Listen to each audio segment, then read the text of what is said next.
All right, good to see you. We've been in a 6 week long conversation about tough questions that every church must ask itself, and today we are in week 3. Just to remind you, week 1, uh, the issue was the collapse of the church culture and what that means for the institutionalized church. In week 2, we talked about a shift of thinking from church growth to kingdom growth and what that means and some of the implications of that. Today, we'll be talking about a third reality, and that is what is being called a new Reformation. As you might recall, in the 16th century, there was the Reformation that was identified primarily with people like Martin Luther. And it was a Reformation which kind of freed the church from the power structures of the Roman Catholic Church. And by the 16th century, the institutional Roman Catholic Church had become a very powerful institution, and there was concern by people who at first thought we need to reform this so there's not so much control from the top. As those conversations and as that movement began to grow, the realization was more than just a reformation or reforming what was already there. It was a whole new movement, and in that sense, we have the word Protestant, which comes from a protest. So all of that happened, and in doing so, the church was decentralized in the sense that for those churches who were now Protestant, they didn't have to answer to the Pope or a college of cardinals, and churches were able to find new ways of affiliation. The second Reformation, it sounds a little odd, but I think it's going to make sense once you have a basic sense of what the first Reformation about. The second Reformation, the one that is happening now, is how to free God's people from the institution. Okay, so it's different than the first Reformation, which was freeing the church from the power grasp of the Roman Catholic Church of that time. Now we've turned the question, how do we free people who are in churches to not have to bow down to the institution of church itself? So it's a decentralization of ministry. So I hope you can see the difference. It's really an exciting time and conversation. So let's just take a few moments and see if we can't unpack some of this. The wrong question that most churches ask, and quite honestly is one that I've used a number of times, is this: how do we turn members into ministers? I think, we all understand that just having church membership doesn't really change the world. So when the culture was far more inclined to be embracing of the church membership was a common thing, and most people who attended church were members of a particular or a certain church. But in that model, it was somewhat assumed that the people who did the ministry were the ministers. I mean, that's why they're called. You have a minister of, let's say, of education, you have a pastor, you have a minister of children, you have a minister of youth. And so basically in that model, we had people who were ministers who provided some either expertise or experience in a particular area of ministry. And then as time went on, the church began to understand, shouldn't everybody be a minister? Why do we just have, let's say, 100 people? Why is it that we just have a handful who are actually, we recognize as ministers? Imagine a church where everybody is a minister, and we've even talked about this at Ivy on a number of occasions, and that concept is very, very valid. Here's where we're making the distinction in our conversation today. Only because in most cases, most churches, when they think about looking at their members and encouraging them to become ministers, it's usually so that they can do some ministry or do something that serves the institutional need of the church. So the extreme version of this model would be, here's a church, and let's say it has 100 people or 1,000 people, doesn't make any difference, and you want everybody in that church to be a minister. What you don't want everybody to do is to be a minister in terms of doing ministry within the institution or that only serves the institution. So I think you pretty much get the idea. Basically, it's asking church members to get the work of the church done. In times past, and even today, for example, there has been something of a interest and resurgence in spiritual gift inventories, where we ask people to kind of do a survey about what they're passionate about, what they feel like God has gifted them to do, all those kind of things, and from that try to assess or determine what each person's spiritual gift is. And that is certainly a very healthy and helpful thing. Every Christian should be aware and know and be able to identify what their spiritual gift is. Many churches were using this spiritual gift inventory and helping people to identify what their spiritual gift is, but they were using the results that they got from that inventory to, again, serve the institutional need of the church. And so this thing you have to watch out about the inventories, as helpful as they are, is using them to turn inward on a church. And the reality is this just does not work. And there are a couple of reasons why. People who are not on staff in a church, people who are affiliated or they are participating in a church family, most people really do not want to work for the church. They have, families, jobs, and, their calendars are full.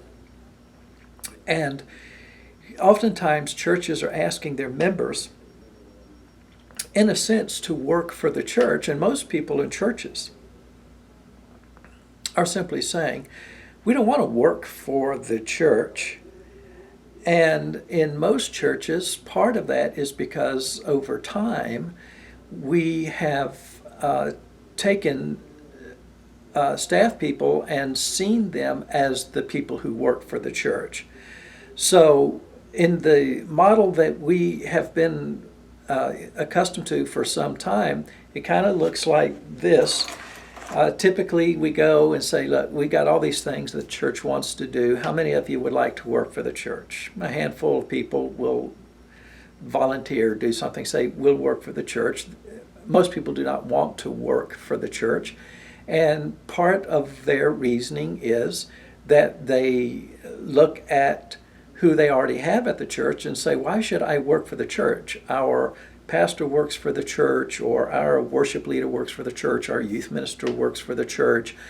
or our education minister works for the church. They don't need more people working for the church, but yet that's what those who are working for the church are asking us to do. So they don't find any interest in that.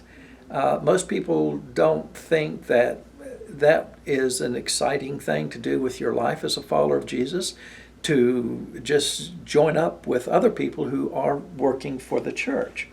That does not mean they're not interested in spiritual things or in what God is doing.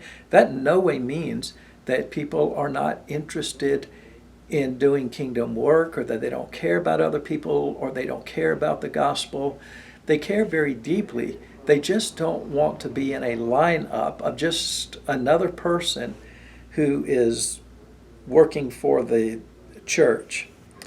So the tough question, the question that should be asked, is how do we turn people into missionaries? This is slightly different than asking how we turn people into ministers, if what we mean by ministers is people who do religious stuff for the church.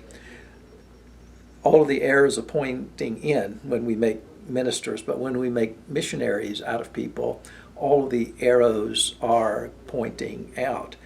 So rather than trying to get everybody to see themselves as a minister, and it's only because of the baggage of the term that minister carries, how about let's think in these terms. How do we get everybody to live like a missionary? Now, churches usually get excited about missionaries. Some of us grew up in cultures where some of the most looked toward events were things like when missionaries came back off the field and they were on furlough, or they were back in the States, and they would go from church to church and, tell their stories. Those are incredible stories. And, when I was a kid, it was kind of exciting to meet a real live missionary. And today, we still have that same mode of thinking, that there are a number of us who stay in the States and we just go about our lives, and then we're with the church, but the church has ministers who are called and paid to do the ministry for the church. And then some of what we give goes to, let's say, foreign missions, and so we are able in some financial or perhaps prayerful way to support people who are spread across the world doing work for God. Well, when you cast it like this, you can probably begin to see what the issue is. If most people in churches really don't want to do ministry in the sense of serving the institutionalized church, and most people in churches are not foreign missionaries somewhere, that kind of leaves a lot of people in church, most people in church, wondering, well, what do I do? Do I just go give my tithe, be a part of Sunday school, show up and worship, do other activities of the church? Is that what my life is about as a follower of Jesus? The good news is that's not what your life is about as a follower of Jesus. Think about yourself in terms of being a missionary. You might think, I'm not going overseas. I'll confess to you, I don't plan to go overseas myself. I've never sensed a calling from God to go overseas. I don't travel well. I don't like to fly and all of those kind of things. I have not been called to be a missionary overseas. But I have been called by God to be a missionary of God's movement within the context of an institutional church. I hope all that makes sense. So, I didn't know this my entire ministry. It's as life kind of unfolded, and I realized, well, here I am. I work in the context of institutionalized religion. What do they need? They need a missionary. They need somebody who's willing to push against the edges, who's willing to cast a different kind of vision of what church looks like, who's willing to challenge the way we've always done things, and help us to see that as the people of God, right here in this church, in our home church of Ivy, that we have a calling to be missionaries. We all do.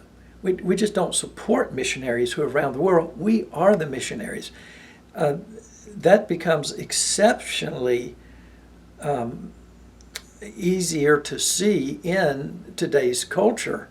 And the more that the church and culture have distanced themselves, the more we can see that as followers of Jesus Christ, we are missionaries in the world in which we live. We're missionaries across the street. We're missionaries when we go into Walmart. We're missionaries when we go to school. We're missionaries if we step on a ball field. We have to think about living like missionaries. And the truth is, that's really an exciting thing. So you don't have to have a formal education, or you don't have to have a title. You don't have to be a pastor or on staff somewhere. As a follower of Jesus Christ, you are a missionary just with your daily schedule, just with the things that you are already doing. So the real question is, how do we turn members into missionaries? And things that we'll need to consider when we talk about that is, how do we deploy more missionaries into the community? Most churches got caught up in thinking, how do we get more people into our church? How do we fill these pews? How do we fill these classrooms? How do we see more people coming within our campus or within our facility? The real issue is, how do we send more people back out into the world? How do we help people who are following Christ to see themselves as missionaries, to encourage them as missionaries, to equip all of us to be missionaries in the contexts of the rhythms of life that we already have? And one of the differences that you might be able to pick up here is that when a church sees its members in terms of here are people who can provide resources for the ministries that the institution has, the institution will end up sucking up all of the energy and the resources. Institutions just do that, and that's what happens in a lot of churches. At the end of the day, the institution just sucks up everything in the room. Your people resources, your financial resources, time resources, and on and on.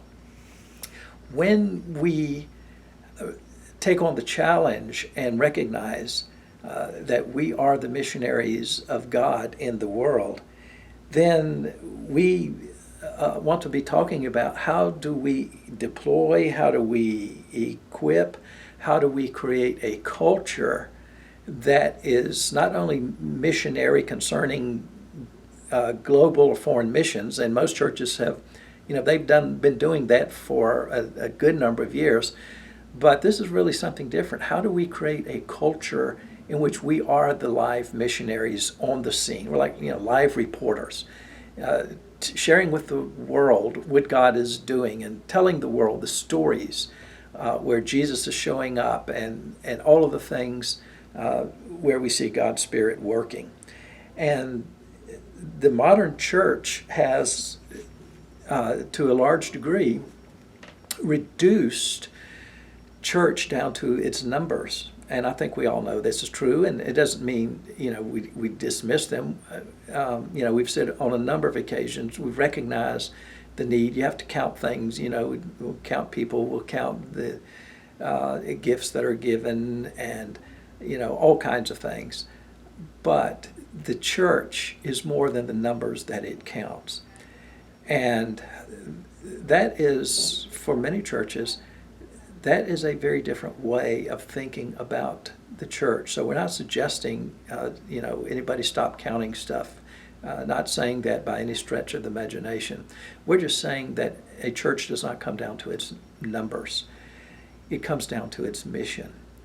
And we are succeeding, if I can use that word, although I know it's a very corporate business kind of thing, but we are succeeding when we are living like missionaries. Most churches think they're succeeding when their attendance is at a certain level, or when their budget is being met, or perhaps there's even more, when they're able to, build more things, have more things. We're succeeding actually when we are missionaries, all of us. So we're a church that needs to, continue to create a climate in which we see each other as missionaries, in which we encourage each other to go back out into the world as missionaries. Churches who see themselves as the focal point of their community want to get everybody's calendar and get everybody to do more church events, to show up at more stuff, to spend more time in church activities. Imagine how powerful and how much like the book of Acts it is when the church has a vision of not trying to get people to come through its doors to be at their place, but to get people to go back through its doors to be missionaries in the community. And so it's about really helping people to get back into the world, helping people to develop relationships in the community. One of the things that institutions tend to do, especially institutionalized churches, once people from the community get involved in the church, all of their relationships tend to end up being church relationships. And we end up losing all of the relationships that we had in the world before we became part of the church. Imagine a church that was able to say to people, look, we don't want you to lose all the relationships. Go back and spend your time in your relationships. Keep those relationships. Those are the relationships where God might be working, and those relationships could be very vital to what God's Spirit is doing. So we don't want to create an environment where it is such a church airtight environment where everybody's church relationships are church people. We want to create an environment where, as missionaries, our relationships lie outside of the institutional church itself. So, things we'll be talking about: how do we just create a culture of missionary living for us? And then the second thing we'll be talking about is how do we create the appropriate venues where we can serve as missionaries. So, at the end of the day, this is all about reimagining a big issue, what church membership looks like, reimagining it in terms of what does everybody as a missionary look like. If you follow Jesus, you're on the mission field. How do churches help people to live in the fruitfulness of being a live missionary in today's world? It makes no difference how old or young you are. Makes no difference how much money you have or don't have. The only thing that makes a difference is how do we look like, talk like, walk like, live like missionaries in the world in which we live. And then we'll begin to have a different scorecard. Then we'll begin to be able to see more clearly who we are and ask this very important question: what are we here for? If we're here for ourselves, all we need to do is just be a religious club. If we're here for the world, we'll just partner together and walk with each other and enjoy encouraging and praying for each other as every single one of us take on the calling, live out the challenge of being a missionary in our world. So, thank you for joining for a little bit today. I look forward to when we can sit around, and this is one of those conversations I'm certainly looking forward to quite a bit, and it will be great when we can put more flesh on it and find our way as missionaries of our Lord Jesus Christ in today's world. Thank you, and have a great day.